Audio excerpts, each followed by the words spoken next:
Hello. Today we will be reading The Elves and the Shoemaker.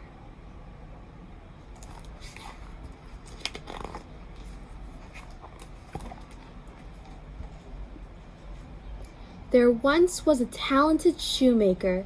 He lived with his wife in a little house, above a little shop, in a little town, above the rolling hills.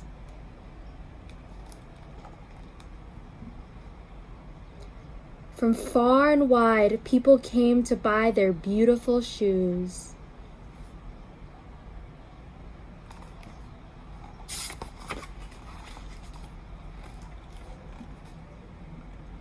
The shoemaker would spend all day drawing, cutting, and stitching, filling the shop with wonderful shoes. His wife would spend all day helping, searching, and choosing, finding the perfect pair of shoes for each customer.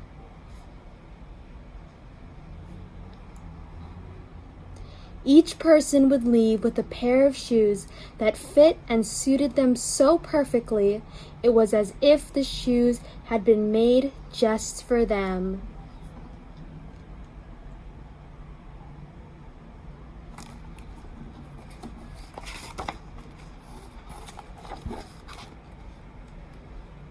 The years passed happily, and as they passed, the shoemaker grew old.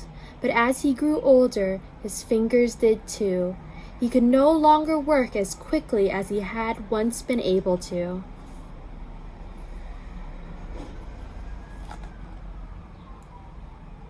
Soon the day came when they sold their last pair of shoes. The shoemaker could only afford enough leather to make one final pair.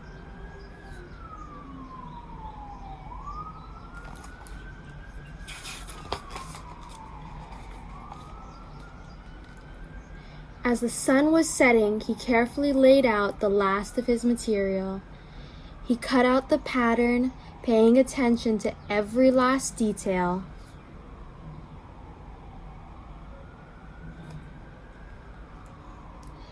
Then he left the work on his table and blew out his candle.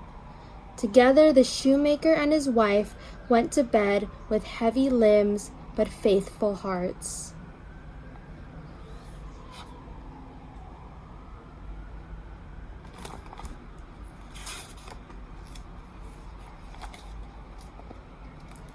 At the crack of dawn, the shoemaker got up and went straight to work. But the leather was gone. In its place, there sat a pair of beautifully sewn, immaculately crafted, brand new shoes. They were flawless.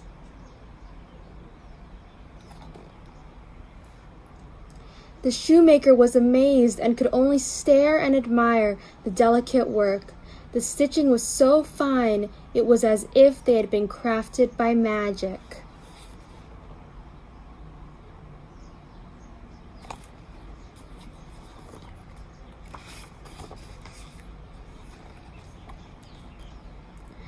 That day, the shoemaker's wife sold the shoes for twice the price she would normally get.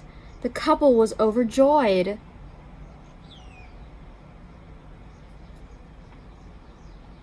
The shoemaker went straight out and bought twice as much leather as the day before.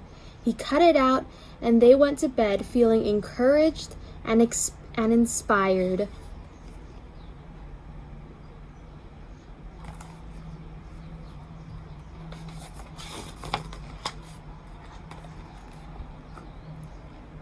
The next morning, the shoemaker went down to his workshop with a spring in his step, but when he got there, he was amazed to see not one, but two extraordinary pairs of brand new shoes.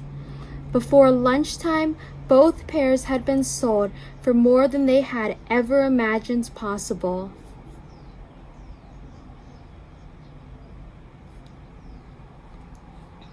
The shoemaker went out and bought enough leather to fill the shop with shoes once more, and for the rest of the day he carefully cut out the leather.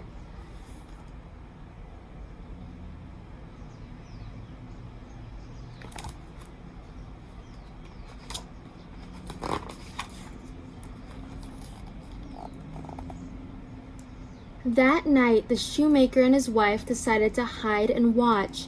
They would wait and discover who it was that was helping them so kindly. They crept behind a curtain and silently waited.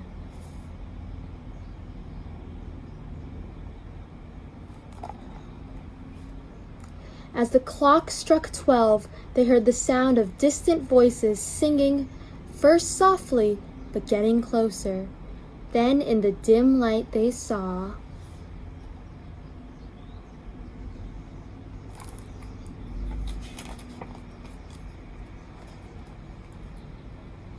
a group of tiny little elves. They were dressed in ragged clothes, their feet completely bare.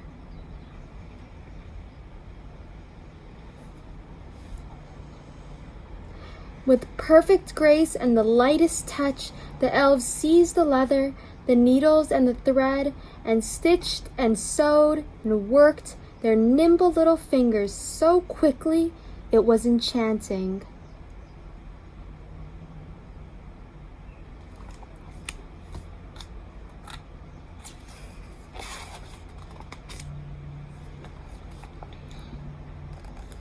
When all the work was done, the elves clapped their hands and sang and danced in a merry circle, skipping around the shoes of glee.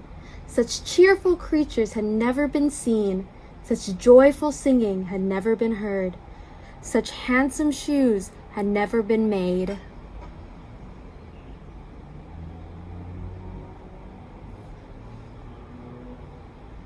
There was now enough shoes to fill the shop again.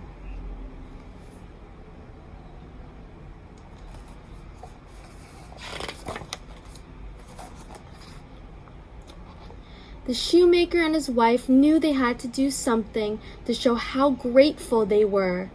Then they had an idea. They worked all day long, drawing and cutting and sewing, until finally, when the sun had set, their work was complete. Late that night, they went back to their old hiding place and quietly waited.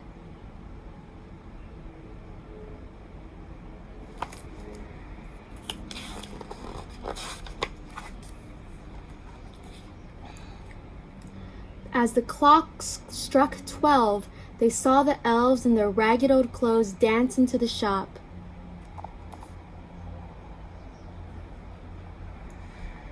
But when they reached the table, their singing suddenly stopped, as it was replaced with excited chatter and squeals of joy.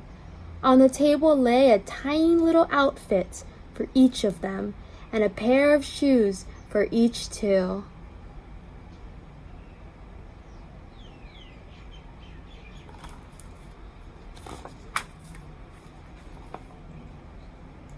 When they were dressed, the elves began to sing. They danced, admired each other, and giggled and squealed. How fine they all looked!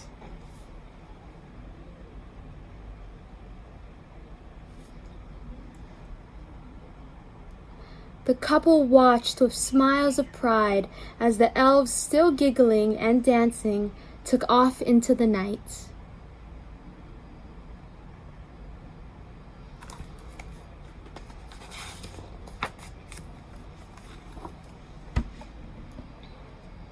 The shop was flourishing again, filled with beautiful shoes and excited customers, and the shoemaker and his wife lived happily once more.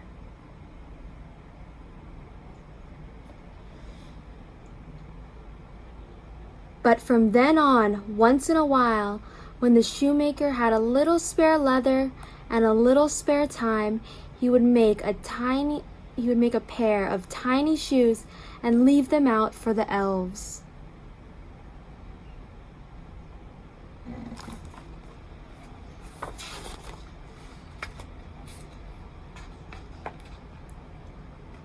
And sure enough, once in a while, there would be a little surprise on the shoemaker's table in the morning.